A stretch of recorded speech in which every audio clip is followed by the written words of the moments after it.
الله جل وعلا يقول في القرآن: فاذكروني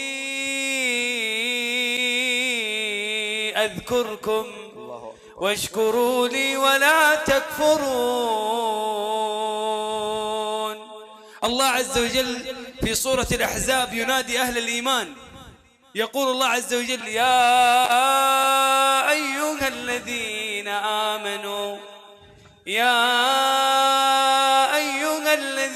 آمنوا اذكروا الله ذكرا كثيرا وسبحوه بكرة وأصيلا. فرح أمه، كيف فرح الله عز وجل بتوبته؟ فهنيئا لمن أقبل على الله. ومثل ما قلت يا شيخ منصور، بإذن الله نتذكر هذا المجلس فين؟ الجنة. في دليل الله عز وجل يقول في سورة الطور: وأقبل بعضهم على بعض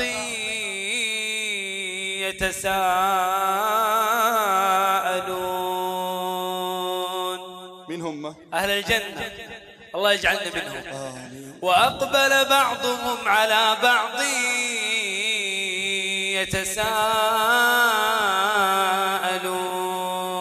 يتساءلون.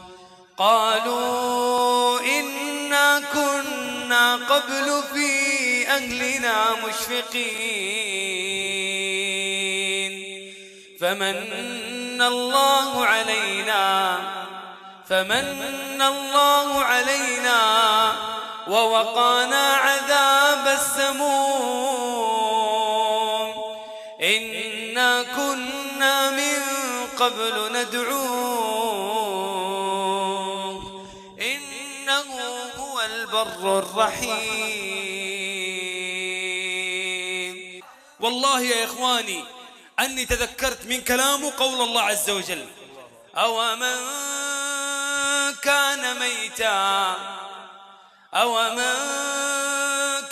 ميتا فأحييناه وجعلنا له نورا يمشي به في الناس كمن مثله في الظلمات ليس بخارج منها كذلك زين للكافرين ما كانوا يعملون. من كلام أخوي محمد تذكرت قول الله عز وجل: الذين آمنوا وتطمئن قلوبهم بذكر الله ألا بذكر الله تطمئن القلوب ألا بذكر الله تطمئن القلوب ألا بذكر الله تطمئن القلوب.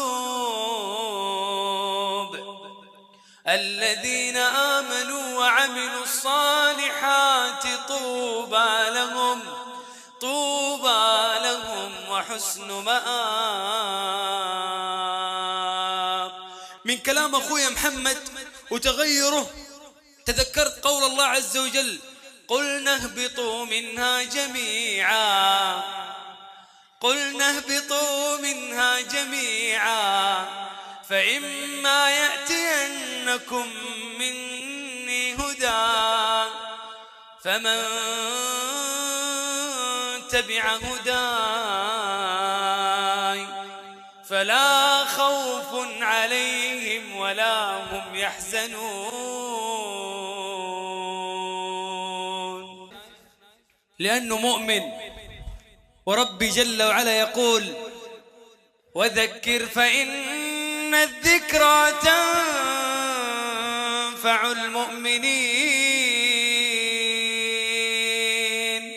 لأنه مؤمن، وربي جل وعلا يقول عن أهل الإيمان: إنما المؤمنون الذين إذا ذكر الله وجلت قلوبهم وإذا تليت عليهم آياته زادتهم إيمانا وعلى ربهم يتوكلون الذين يقيمون الصلاة ومما رزقناهم ينفقون أولئك هم المؤمنون حقا أولئك هم المؤمنون حقا لهم درجات عند ربهم ومغفرة ورزق كريم. أما الذين ابتعدوا عن المساجد وابتعدوا عن كتاب الله عز وجل فوالله إنهم يشعرون بضيقة عظيمة، لأن الله عز وجل يقول ومن أعرض عن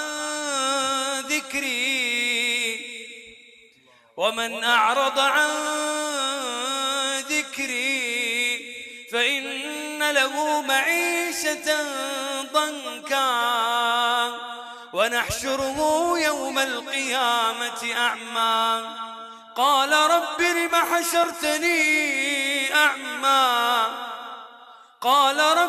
حشرتني أعمى وقد كنت بصيرا قال كذلك أتتك آياتنا فنسيتها وكذلك اليوم تنسى. يا إخواني والله في آية في سورة الإسراء كلما أقرأها تأثر كثير. ومن كان في هذه أعمى. إيش معنى أعمى؟ أعمى عن ذكر الله، أعمى عن المساجد، أعمى عن كتاب الله، أعمى عن بر الوالدين، أعمى كعموم عن طاعة الله عز وجل. هو يبصر للمعاصي، هو يبصر للذنوب، هو يبصر للمحرمات، للزنا، للفواحش، مقبل إليها. أما الطاعات فهو أعمى. الله عز وجل يقول ومن كان في هذه أعمى في الدنيا ومن كان في هذه أعمى فهو في الآخرة أعمى وأضل سبيلا. الله عز وجل يقول ومن الليل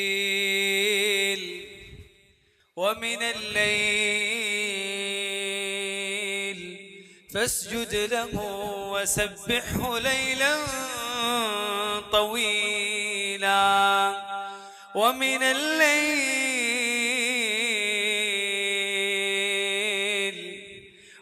الليل فاسجد له وسبحه ليلا طويلا. إن هؤلاء يحبون العاجلة ويذرون وراءهم يوما ثقيلا. علموا العبد إذا صلى بين يدي الله وقال الله أكبر ثم قال الحمد لله رب العالمين، الله عز وجل يقول لهذا العبد حمدني عبدي. وإذا قال العبد الرحمن الرحيم الله عز وجل يقول مجدني عبدي. إذا قال العبد مالك يوم الدين الله عز وجل يقول أثنى علي عبدي. وإذا قال العبد إياك نعبد وإياك نستعين يقول الله ذلك بيني وبين عبدي. وإذا قال العبد اهدنا الصراط المستقيم صراط الذين أنعمت عليهم غير المغضوب عليهم ولا الضالين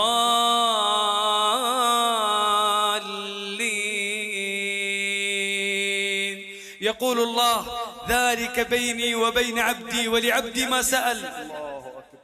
الله عز وجل يقول في القرآن لنا من عمل صالحا من ذكر أو أنثى وهو مؤمن فلنحيينه حياة طيبة. حياة طيبة وما عنده ريال واحد. ولست أرى السعادة جمع مال، ولكن التقي هو السعيد، وتقوى الله خير الزاد ذخرا، وعند الله للأتقياء مزيد. ويخبرك عن هذا النور العظيم. الله نور السماوات والأرض، مثل نوره كمشكاة فيها مصباح، المصباح في زجاجة، الزجاجة كأنها كوكب دري يوقد من شجرة مباركة زيتونة لا شرقية، زيتونة لا شرقية ولا غربية، يكاد زيتها يضيء ولو لم تمسسه نار، نور على نور، نور على نور، يهدي الله لنوره من يشاء، ويضرب الله الأمثال للناس، والله بكل شيء عليم. في بيوت أذن الله أن ترفع. ماذا قال الله بعد آية النور؟ فين تجد هذا النور؟ نور على نور، يهدي الله لنوره من يشاء، ويضرب الله الأمثال للناس، والله بكل شيء عليم. في بيوت أذن الله أن ترفع ويذكر فيها اسمه، يسبح له فيها بالغدو والآصال رجال لا تلهيهم تجارة ولا بيع عن ذكر الله، وإقام الصلاة وإيتاء الزكاة، يخافون يوما تتقلب فيه القلوب والأبصار، ليجزيهم الله أحسن ما عملوا ويزيدهم من فضله، والله يرزق من يشاء بغير حساب. شيخ نايف، الله عز وجل قد سمى هذا القرآن نور. الله عز وجل يقول: يا أيها الناس قد جاءكم برهان من ربكم وأنزلنا إليكم نورا مبينا، وأنزلنا إليكم نورا مبينا، فأما الذين آمنوا بالله واعتصموا به فسيدخلهم في رحمة منه وفضل ويهديهم إليه صراطا مستقيما. قال الله: ألف لام را، كتاب أنزلناه إليك، كتاب أنزلناه إليك لتخرج الناس من الظلمات إلى النور بإذن ربهم إلى صراط العزيز الحميد. ذكرهم بالقرآن. فذكر بالقرآن من يخاف وعيد، فذكر بالقرآن من يخاف وعيد، وإنه لتنزيل تنزيل رب العالمين نزل به الروح الأمين على قلبك لتكون من المنذرين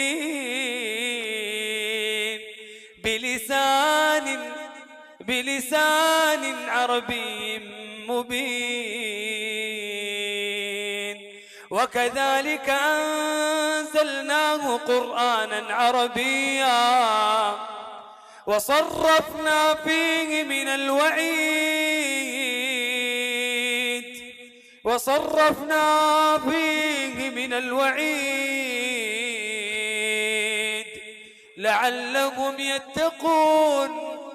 لعلهم يتقون أو يحدث لهم ذكرا. بسبب آية يا إخواني قرآن الله عز وجل يقول طه ما أنزلنا عليك القرآن لتشقى إلا تذكرة لمن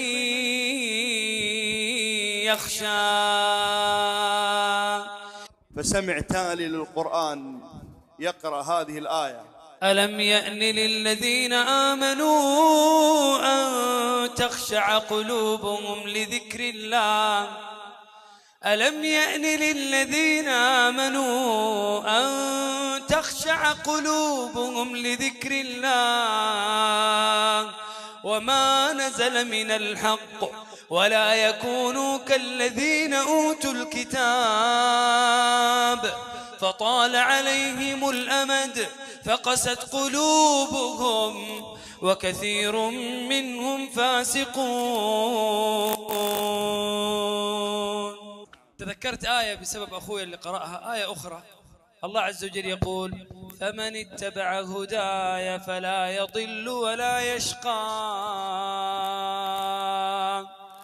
فمن اتبع هداي فلا يضل ولا يشقى. يقول ابن عباس فيها تكفل الله لمن قرأ كلامه وعمل به فإن الله لا يضل في الدنيا ولا يشقيه يوم القيامة. الفوز الحقيقة الله عز وجل في القرآن سماه ذلك الفوز الكبير. إيش هو؟ إن الذين آمنوا وعملوا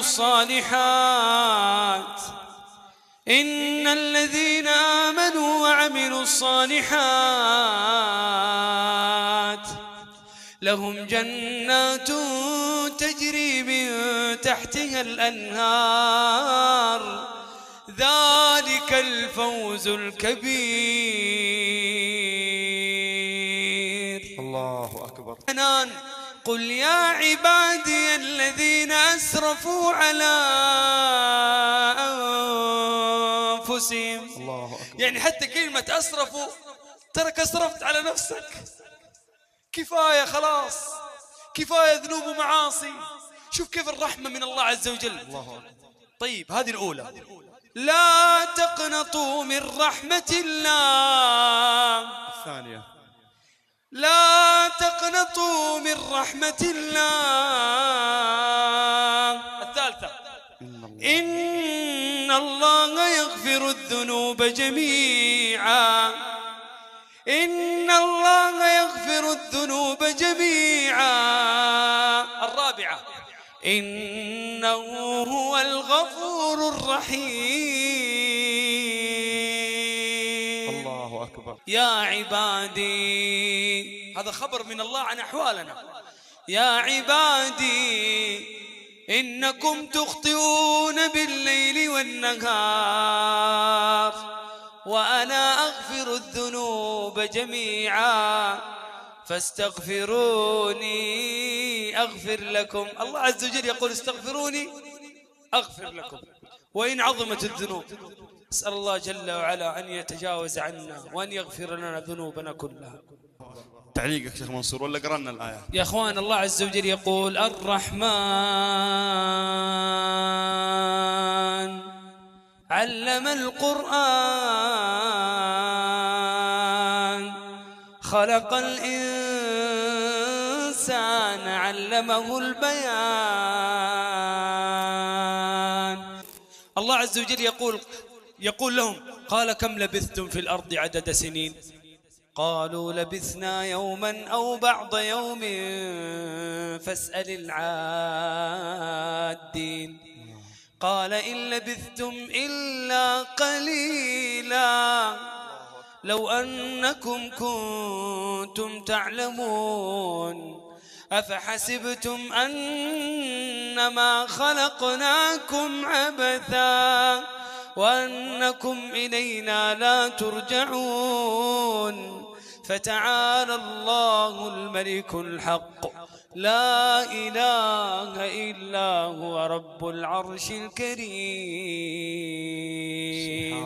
يا أخوان، في آية في سورة الأنعام والله أتمنى الجميع يحفظها ويكررها بينه وبين نفسه حتى لا تغر هذه الدنيا كما غرت الكثير. اسمع وتمعن: وما الحياة الدنيا إلا لعب ولهو وللدار الآخرة خير للذين يتقون. ختم الآية بماذا؟ أفلا تعقلون أفلا تعقلون أفلا تعقلون. وإذا سألك عبادي عني فإني قريب أجيب دعوة الداعي إذا دعان، ولكن لازم شرطين: فليستجيبوا لي وليؤمنوا بي لعلهم يرشدون.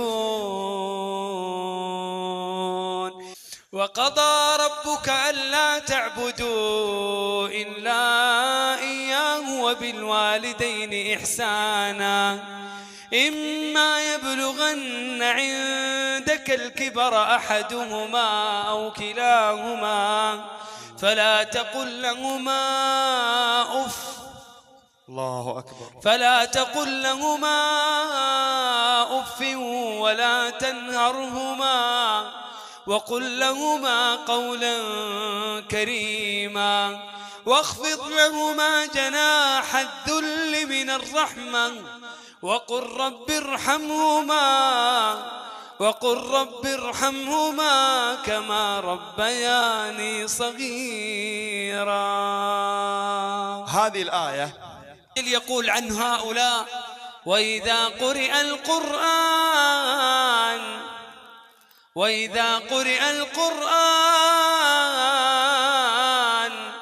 فاستمعوا له وأنصتوا لعلكم ترحمون. سأقبل يا خالقي من جديد كما أنت مني إلهي تريد وأرجو إذا أنت تقبلني جنان الخلود ومنك المزيد جنان الخلود ومنك المزيد. عصيتك ربي فأمهلتني وتسترني رغم أني عنيد لأنك ربي غفور ودود رحيم بكل الورى والعبيد رحيم بكل الورى والعبيد. أتيتك يا خالقي باكيا ودمع الأسى كل حين يزيد فقد قلت في الآي لا تقنطوا وإن تعف عني فذا يوم عيد وإن تعف عني فذا يوم عيد. قلها بقلب صادق: سأترك يا رب ذنبا مضى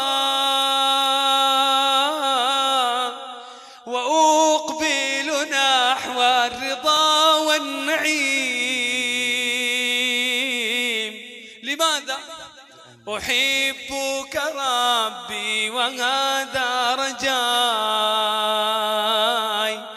بأنك تقبلني يا كريم بأنك تقبلني يا كريم.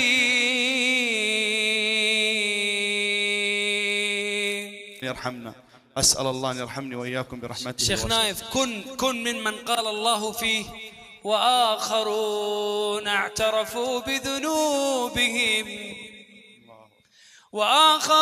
اعترفوا بذنوبهم خلطوا عملا صالحا وآخر سيئا عسى الله أن يتوب عليهم إن الله غفور رحيم.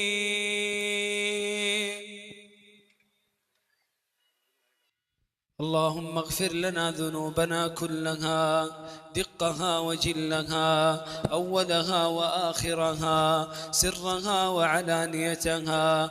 اللهم يا ذا الجلال والإكرام اللهم اجعل خير أعمالنا أواخرها وخير أعمالنا خواتيمها وخير أيامنا يوم نلقاك وخير أيامنا يوم نلقاك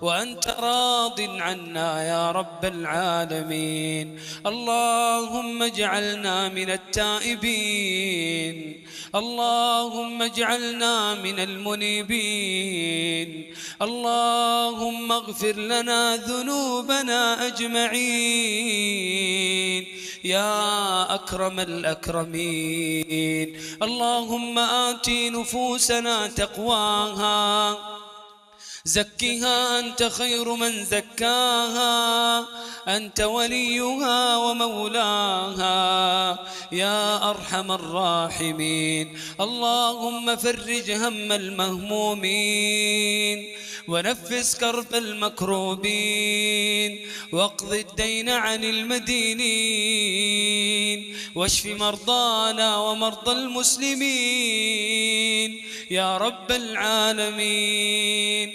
اللهم إلهنا وخالقنا ورازقنا اجعلنا من أهل الإيمان اجعلنا من أهل الإيمان.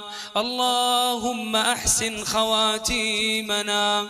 اللهم اجعل آخر كلامنا من الدنيا لا إله إلا أنت. اللهم اجعل آخر كلامنا من الدنيا لا إله إلا الله. اللهم اجعل قبورنا روضة من رياض الجنة. اللهم اجعلنا نخرج من قبورنا آمنين مطمئنين يا كريم. اللهم احشرنا في ظلك يوم لا ظل إلا ظلك. اللهم أدخلنا الفردوس الأعلى بغير حساب ولا عذاب ولا عتاب يا أكرم الأكرمين. اللهم اغفر لوالدينا. اللهم أكرمهم كما أكرمونا. اللهم ارحمهم كما رحمونا. اللهم إلهنا من كان منهم حيا اللهم أطل عمره في طاعتك. حبب إليهم الإيمان وزينه في قلوبهم وكره إليهم الكفر والفسوق والعصيان واجعلهم إلهنا من الراشدين. إلهنا من كان منهم ميتا رهين عمله في قبرك اللهم اجعل قبره روضة من رياض الجنة. اللهم اجعل قبورهم روضة من رياض الجنة. اللهم افسح لهم في قبورهم مد أبصارهم يا أكرم الأكرمين. اللهم اجعلهم يقومون من قبورهم آمنين مطمئنين يا أرحم الراحمين. وبشرهم إلهنا بدخول الجنة يا أرحم الراحمين.